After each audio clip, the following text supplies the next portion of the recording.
도피성에 관한 이야기를 하려고 합니다. 하나님께서는 이미 광야에서 모세를 통해서 명령한 이 도피성을 이제는 이제 시행하라, 정하라 이렇게 말씀하시죠.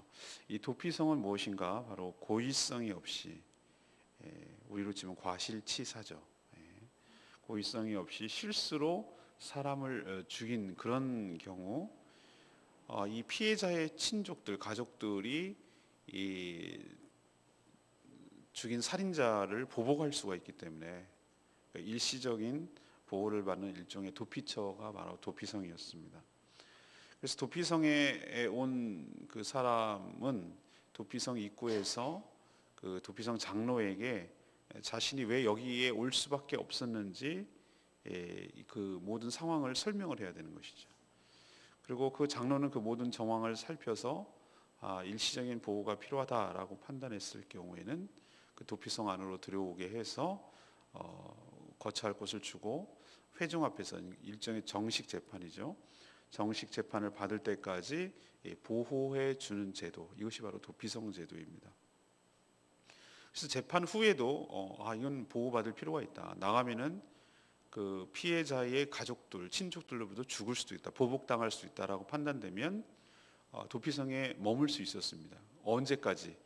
그 도피성의 제사장이 죽을 때까지 머물면, 그리고 보호를 받고 그리고 죽으면 자기 고향으로 돌아갈 수 있었다. 이 도피성이 이스라엘 요단 서편의 세 쪽, 동편의 세 쪽, 그래서 총 6곳을 두어서 누구든지 들어갈 수 있도록 조치하신 제도, 이것이 바로 도피성 제도입니다. 자, 요즘 우리 같으면 이걸 어떻게 해석을 하고 어떻게 적용을 해야 될지 여러분 잘 귀담아 들으셔야 되는데, 첫 번째로 하나님께서 이 말씀을 통해서 우리에게 주시는 교훈은 이 무분별한 보복을 막아야 된다는 것이죠. 무분별한 보복을 막아야 된다. 죄인들이 사는 땅에는 범죄가 없을 수 없죠. 이스라엘도 예외가 아니었습니다. 율법에 의하면은 살인자는 반드시 죽이도록 되어 있어요. 이게 율법의 정신이에요. 그래서 피해자의 가족들, 그러니까 살인당한 사람의 가족들은 죽은 자를 위해서 보복해줘야 할 의무까지 있었어요. 책임이 있는 것이에요. 그래야 죽은 자, 망자를 위한 이렇게 함으로써 예우를 갖추는 것이라고 생각을 한 거예요. 그렇게 해야 함부로 살인하지 못하게 되니까, 보복이 들어오서라도. 그래서 자기도 보호를 받을 수 있기 때문에 이런 것들을 시행했다 이 말이죠. 그러나 문제는 계획적이고 고의적으로 죽인 경우가 아니라 실수로, 정말로 사고사죠. 실수로 의도치 아니하게, 예기치 아니하게 이렇게 사람이 죽은 경우는 분명 죄를 지었지만 그 실수로 죽인 사람마저 또 죽인다면 그 사회는 계속해서 보복의 악순환이 일어나겠죠. 그리고 피로 계속 물들 거란 말이죠. 보복은 또 보복을 낳고 또 보복은 또 보복을 낳고, 이런 식으로 계속 보복의 악순환이 되어서 공동체 전체, 사회가 곧 어떻게 됩니까? 멸망하게 되는, 파산하게 되는 그런 악순환이 초래될 수 있기 때문에 하나님께서 그 어떤 보호제도, 이런 것을 막기 위한 안전장치, 이런 것들을 마련한 것이 도피성 제도죠.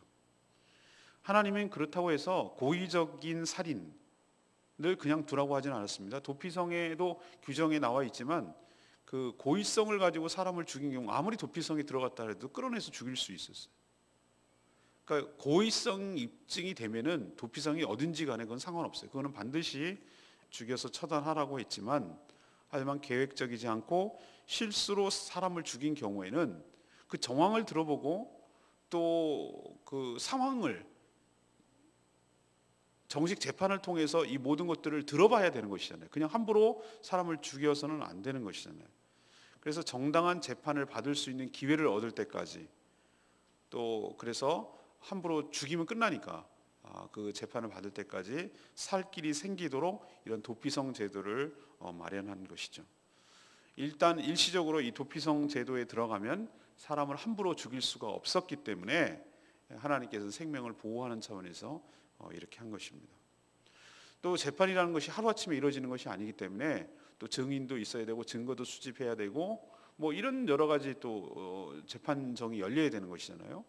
이런 모든 것들을 하는 것 보면 우리도 보면은 어떤 재판을 열리기까지 보통 한 3달 정도 걸린다고 얘기를 하는데 이런 받을 때까지 시간을 좀 벌 수 있어서 또 그때 욱했던 그 보복하려는 감정을 조금 어떻게 하죠? 누그러뜨릴 수가 있는 것이죠. 우리도 화가 났을 때 좀 일시적으로 시간이 지나면 그것이 좀 차분하게 바라봐서 좀 이성적으로 생각하고 이게 감정적으로 치닫지 않을 수가 있는 시간이 확보될 필요가 있는 것이죠. 그래서 좀 이렇게 가라앉히는 작업, 그러기 위해서 도피성에 두어서 좀 더 차분하게 이 정황을 살펴보고 객관적으로 이성적으로 또 합리적으로 판단할 수 있는 시간을 벌려고 하는 것이죠.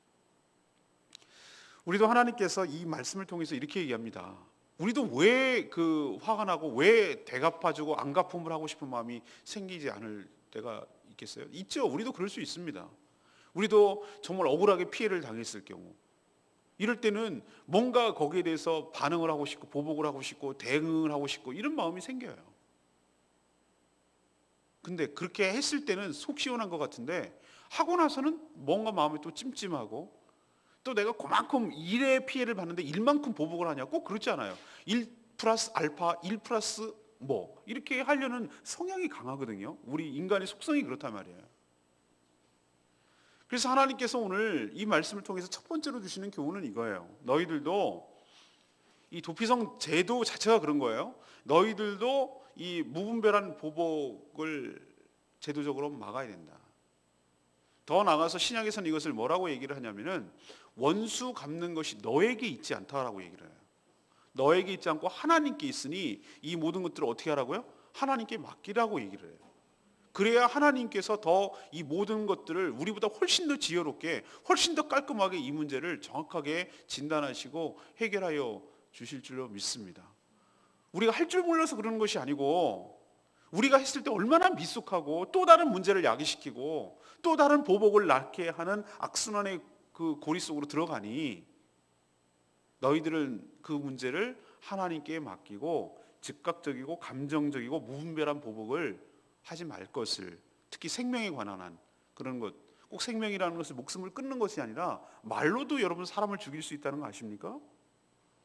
충분히 그럴 수 있어요. 사람이 꼭 무슨 칼로 사람을 목숨을 끊어야 죽이는 것이 아니고 말로도 사람을 죽일 수 있어요. 얼마든지. 그러니까 그렇게 하지 말 것을 우리에게 첫 번째로 교훈하고 있는 줄로 믿습니다. 두 번째는 뭐냐면은 예수 그리스도가 우리의 피난처라시라는 것을 가르쳐 줘요. 살인자가 도피성에 피한다고 해가지고 무조건 다 사는 것 아니라고 말씀드렸죠. 일단 도피성에 가면은 그 앞에 성문 어귀에서 들어가지 않고요. 일종의 이 사람을 구속해야 됩니까 말아야 됩니까? 우리도 재판에 가면은 구속 적부심 심사라고 하잖아요. 이 사람을 영장 실질 심사 전담 판사가 있어요. 그래서 이 사람을 구속해야 됩니까? 영장을 발부해서 이 사람을 구속해야 됩니까? 말아야 됩니까를 갖다가 1차적으로 판단하는 거예요. 근데 거기서 대부분 판결이 나죠. 이 재판의 방향성이 거기서 이렇게 짐작이 가잖아요. 이 사람이 도피할 우려가 있고 또 증거 인멸의 우려가 있으면 이 사람은 구속이에요. 구속하면 여러 가지 제약이 있거든요. 자기가 방어권도 약해지고 면접하고 면회하는 것도 약해지고 그럴 수 있는 굉장히 불리해지는 거예요. 그러니까 죄가 중대하다는 것을 영장 실질 검사를 할 때, 그 판사가 판단할 때 거기서 많이 판결이 나요. 마찬가지로 도피성의 장로들이 딱 왔어요. 상황에 닥치고 어떤 사람이 도피성으로 도망왔어요. 그러면 그냥 무조건 들여오는 것이 아니고 성문 어귀에서 자기를 변호할 수 있는 기회를 주는 거예요. 제가 이만저만 해가지고 2차 저차 해서 제가 이런 상황입니다. 만약에 저를 받아주시지 않으면은 뒤쫓아오는 보복자들이 저를 죽일지 모릅니다. 장로님, 제가 정식 재판을 받을 때까지 보호해 주십시오 라고 이렇게 모든 상황을 얘기를 해요. 그러면 어떻게 됩니까? 타당하다.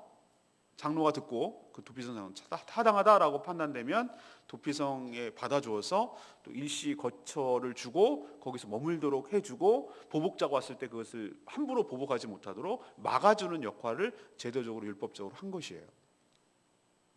그러나 이건 영구적인 것이 아니에요. 이건 언제까지냐면은 회중 앞에서 요즘으로 우리도 뭐 하는가 배심원 제도를 요즘 재판을 두고 있잖아요. 나는 배심원 재판을 원합니다라고 하면은 어떤 상황은 배심원들이 해요. 배심원들은 어떻게 뭘 하냐면은 이 사람이 죄가 있느냐 없느냐를 판단해 주는 거예요. 그러니까 국민 정서 감정이라는 게 있잖아요. 법 감정이라는 게 있잖아요. 그런 것처럼 이스라엘도 그런 것이 있었는데 회중은 증인의 역할도 하고 또 모든 것들이 이제 재판의 역할도 하는 것인데, 물론 율법에 따라서 하는 것이지만 회중 앞에서 한다는 것은 정식 재판이 열린다는 걸 의미하는 거예요. 그러니까 이 도망 온 사람이 영구히 그렇게 해서 계속 보호를 받는 것은 아니고, 언제까지냐면 일단 회중 앞에서 재판을 받을 때까지 일시 보호를 받는 거예요. 왜요? 이 사람이 막 말 잘해가지고 장로를 속일 수도 있잖아요. 자기가 분명히 고의적이고 계획적인 살인을 했는데 아니다, 이건 고의성이 없고 실수로 그런 거다. 요즘 보험 사기단들이 얼마나 그 실수를 빙자하는 고의적 살인을 얼마나 많이 행합니까? 그럼 여러분들 많이 신문에 나오시는 거 보시죠? 얼마나 기가 막힐 정도로 아주 그냥 교묘하게 하잖아요. 그럴 가능성이 있기 때문에 영구히 하는 것은 아니고 재판을 받을 때까지만 하는 것이죠. 다만 재판도 받지 않고 감정적인 보복을 당할까 봐 일시적인 보호를 하려는 것뿐이에요. 그래서 재판 후에 이건 실수다, 이거는 고의성이 없다, 이건 일종의 뭘 하려고 했는데 의도치 아니하는 사고로 일어나는 사건이기 때문에 이 사람을 또 죽이는 것은 또 다른 살인이다라고 이게 재판에서 드러나는 일종의 과실치사죠. 과실치사. 근데 죄는 없다고 할 수는 없는 거예요. 사람을 죽인 거. 과실치사가 난 일부러 그런 거 아니야, 실수로 그랬어, 그렇다고 죄가 없습니까? 그건 아니거든요. 분명히 고의적인 살인보다는 죄가 경감되지만 과실치사라고 하더라도 우리나라 법에 의해도 어떤 죄값을 받습니다. 사람을 죽였는데. 그렇지만 고의성이 있는 살인보다는 굉장히 경감되죠. 만약에 고의적 살인이 15년형이라면 뭐 과실치사 정도면 5년 미만, 뭐 3년, 5년 이렇게 되는 것이죠. 그렇지만 죄값은 받는 거예요.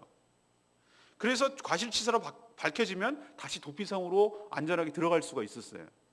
그리고 거기에 거주할 수가 있었어요. 하지만 여기 바깥으로 나가면은 그 목숨을 책임질 수가 없어요. 왜? 밖으로 나가서 지 맘대로 돌아다니다가 그 피해자의 가족들로부터 보복당해도 할 말이 없었어요.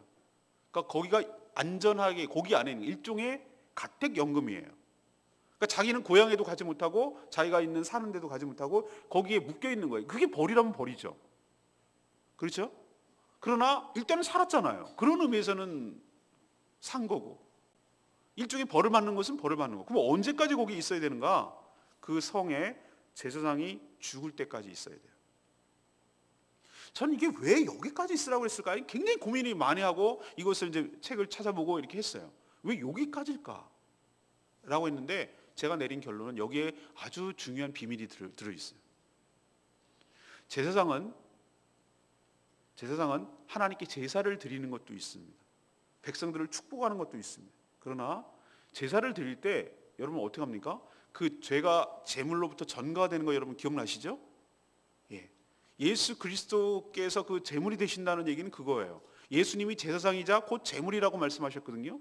그래서 그 사람의 모든 죄값을 짊어지시고 스스로 제사장이 되어서 제물로 하나님께 드려진 바 되어서 하나님으로부터 모든 그 화목제를 화목 제물이 되셔서 모든 하나님과의 관계가 회복되도록 은혜를 베풀어 주신 것이 바로 이 예수 그리스도의 구속 사역인 줄로 믿습니다.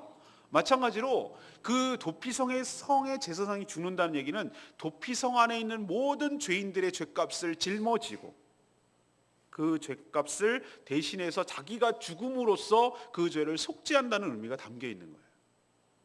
그래서 그 제사장이 죽음으로 인해서 실수로 죽였던 그 죄까지도 그 제사장이 짊어지고 죽음으로써 도피성에 일시적으로 보호를 받고 있는 그 실수로 죽이지 않은 고의성이 없는 모든 죄값도 그렇게 해서 죄값을 치름으로 인해서 그들이 자유함을 얻게 된다는 어떤 그런 의미가 담겨 있어요.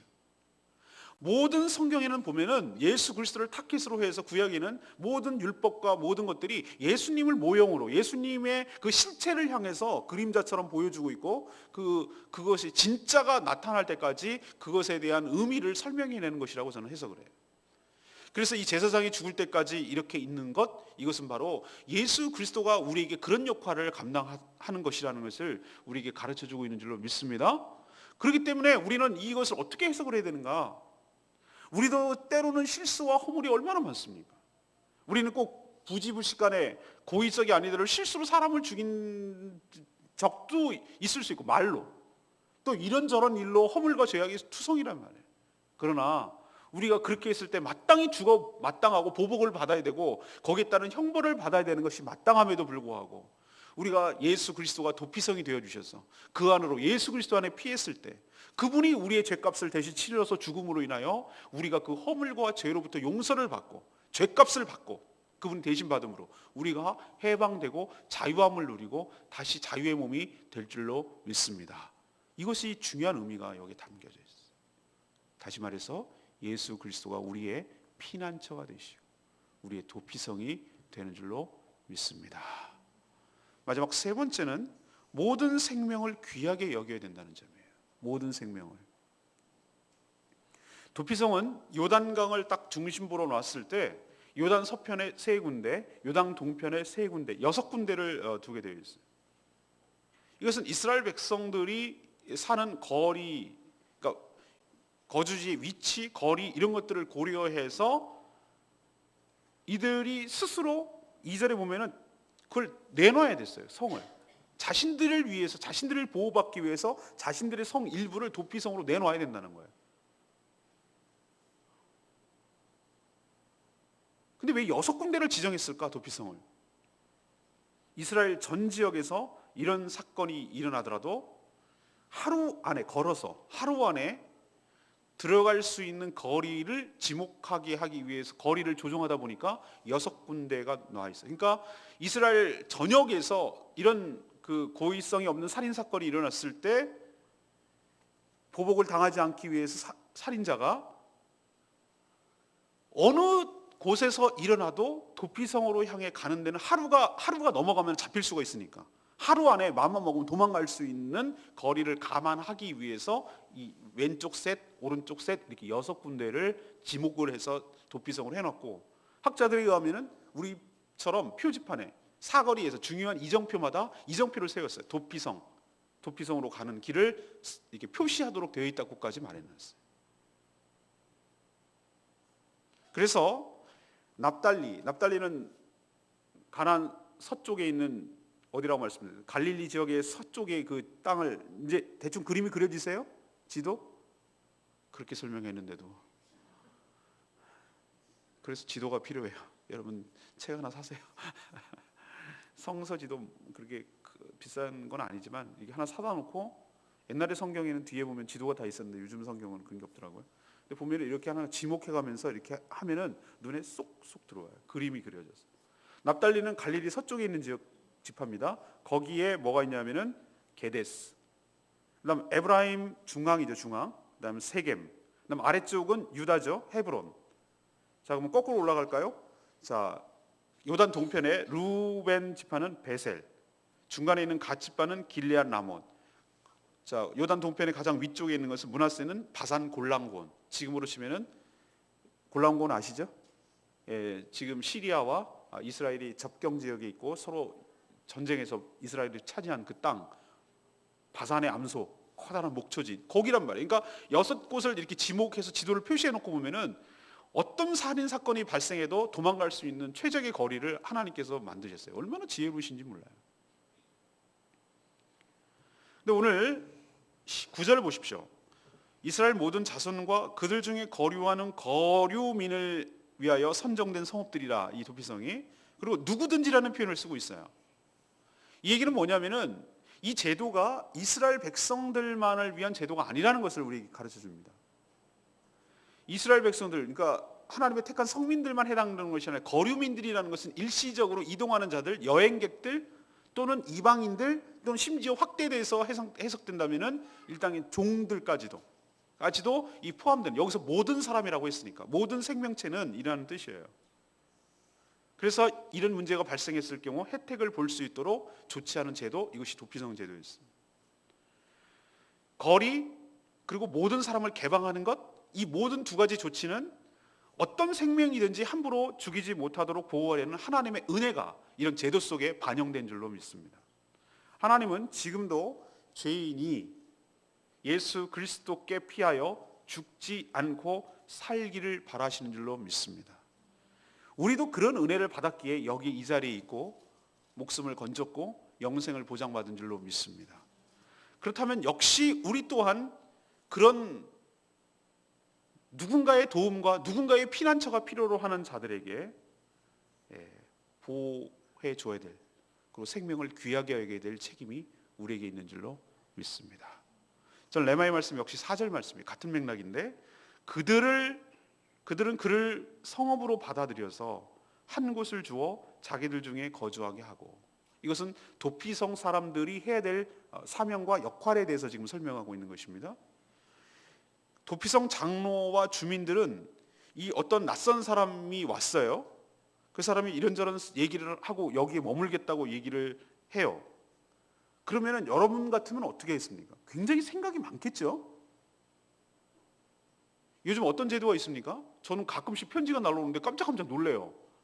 그게 이제 뭐 보호하기 위해서 성범죄자들이 당신 인근에 어디서 살고 있습니다. 그거 사진까지 해가지고 그 편지로 날라올 때 여러분 그거 들으면, 그거 보면 어떤 느낌이 듭니까? 아, 찜찜해. 그런 느낌이 들죠.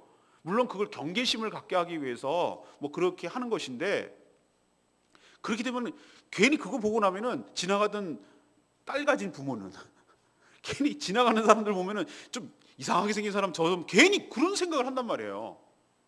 근데 도피성 사람들 입장에서 생각을 해보자는 말이에요. 이 사람이 물론 자기 말하는 대로 실수로 사람을 죽일 수도 있어서 이렇게 보호를 받으려고 올 수도 있어요. 근데 정말 악한 사람들은 뭘 하죠? 교묘하게 말을 하고 실수를 빙자해서 고의적인 살인을 저질러 놓고 실수라고 이렇게 거짓말하고 보호를 받으려고 온 사람일 수도 있잖아요. 사람이라는 게 그렇잖아요. 그렇게 해서 자기 성읍으로 잠입한 경우 이 도피성 사람들은 무슨 생각을 하는 것이죠? 왜 성범죄자가 여러분 주변에 있습니까? 라고 말하는 겁니까? 잠재적인 범죄를 여러분 스스로 지키고 보호하십시오라는 의미잖아요. 그러면 도피성 사람들은 이 사람이 들어왔을 때 또 제2의 제3의 범죄를 저지르면 우리들 대상으로 하면 어떡하지? 라는 약간의 우려함, 또 두려움, 뭐 이런 것이 왜 없겠어요? 여러분 그럴 수 있겠죠? 그럼에도 불구하고 그들은 기꺼이 이들에게 죄인의 보호처와 안식처와 도피처가 되어 주어야 되는 것이 그들의 사명이었어요. 이 이야기를 왜 할까? 왜 이런 위험 부담을 끌어안으라고 말할까? 저는 예수 그리스도께서 그렇게 하시는 것이고 예수 그리스도의 바디, 몸인 교회가 그런 역할을 감당해야 될 줄로 믿습니다. 그럼 살인자를 무분별하게 받아들이라는 뜻입니까? 아니요. 우리는 어떤 면에서 제가 아까 말씀드렸잖아요. 꼭 칼로 들이대서 죽여야 살인자냐고. 말로도 우리는 사회적 매장이라는 말 쓰잖아요. 인격적 살인이라는 말도 쓰잖아요. 그리고 이런저런 살아가면서 상처투성이고 살았다고 말하지 못할 정도로 총탄에 맞아가지고 칼집에 맞아가지고 누더기가 된 인생으로 어디 의지할 곳이 없어서 지친 몸을 이끌고 아무도 자신을 받아주지 않아서 힘들게 허덕거리면서 여기까지 찾아온 사람을 당신 보니까 치고받았네, 험하게 살았네, 당신도 일종의 범죄자네, 잠재적 범죄자네, 범인이네 라고 하고 그것을 내쳐버린다면 그 사람이 기댈 곳이 어디 있고 그 사람이 머물 곳이 어디냐 말이에요. 교회마저 그런다면.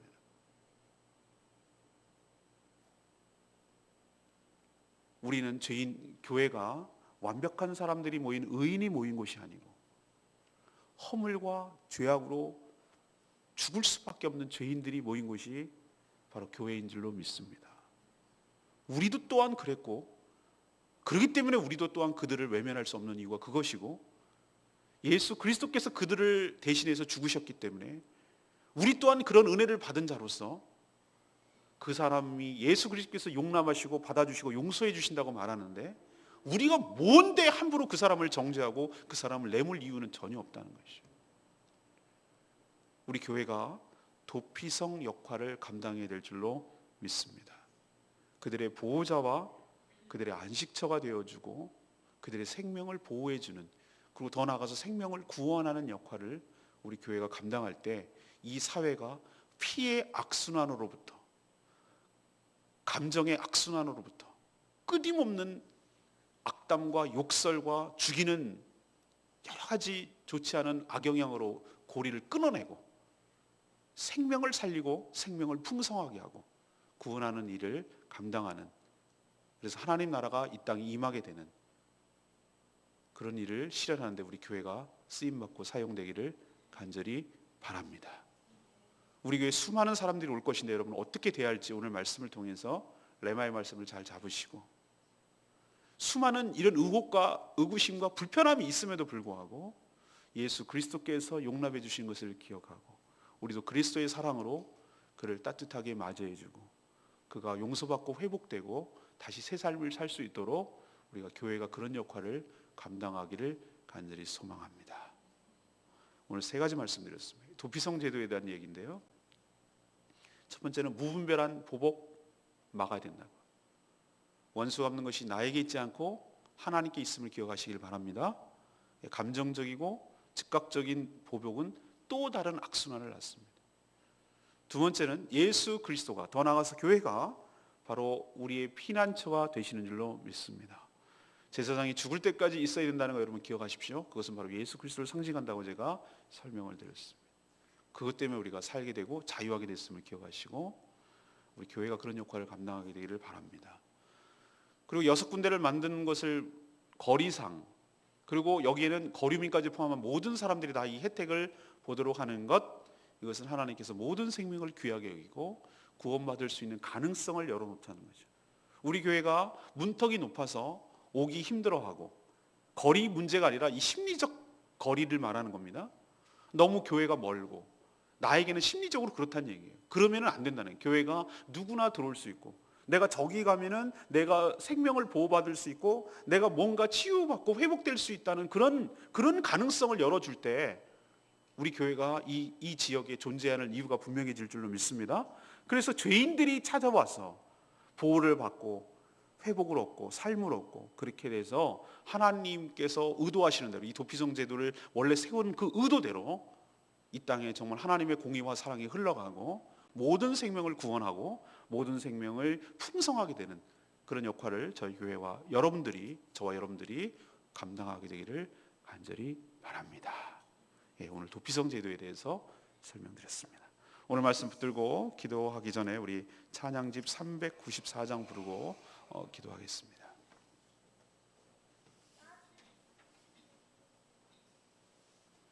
주가 보이신 생명의 길, 나 주님과 함께 나의 길 되신 예수님, 그분께 나아가서 우리가 정금같이 회복되기를 원합니다.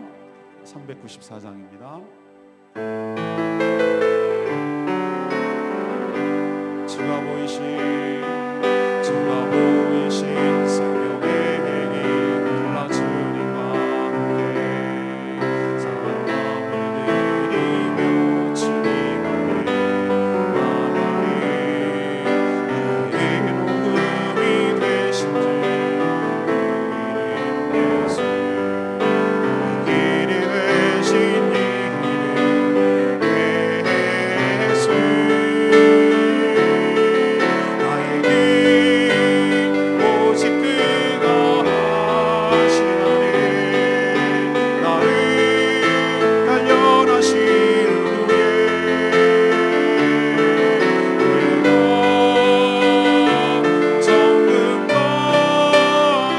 나아오리라. 나의 길 오직 그가 나를 단련하신 후에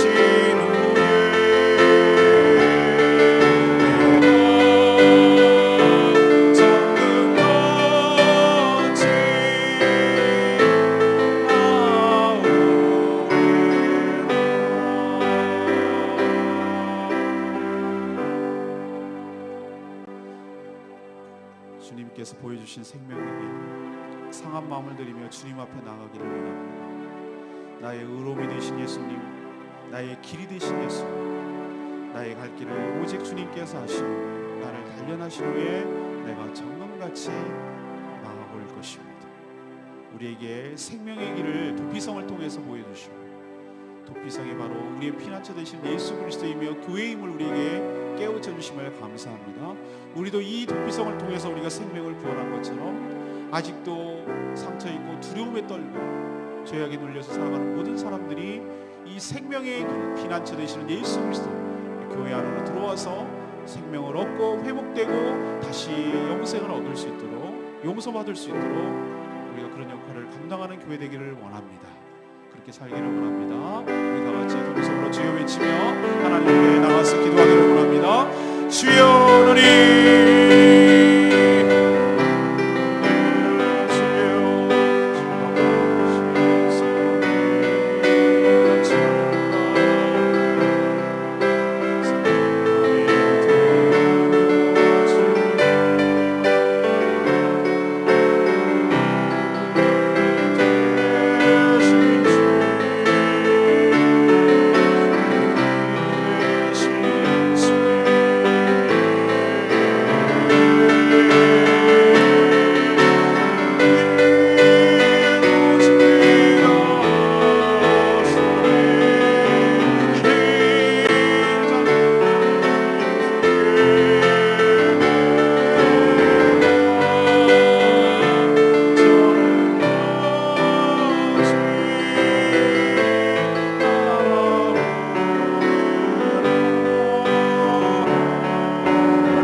하나님, 이토록 세심하게 생명을 귀하게 대해주시고 여겨주시니 감사합니다.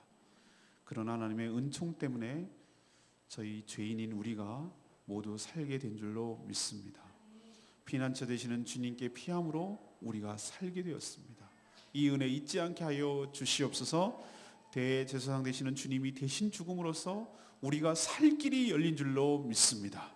우리가 용서받은 죄인이기에 또 다른 사람을 대할 때 감정적으로 대하지 않게 하여 주시옵소서.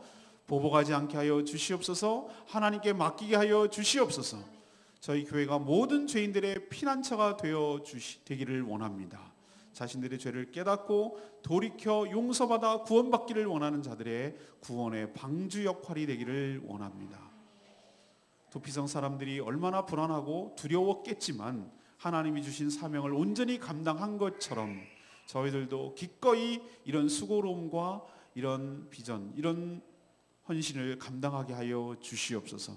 그래서 저희 교회를 통해서 정말로 삶에 지치고 살았다고 말할 수 없을 정도로 누더기가 된 인생이 있더라도 찾아왔을 때 따뜻한 안식처가 되게 하여 주시고 보호처가 되게 하여 주시고 살만한 이유를 찾게 하여 주시고 더 나아가 용서를 받고 자유함을 얻도록 주님 축복하여 주시옵소서.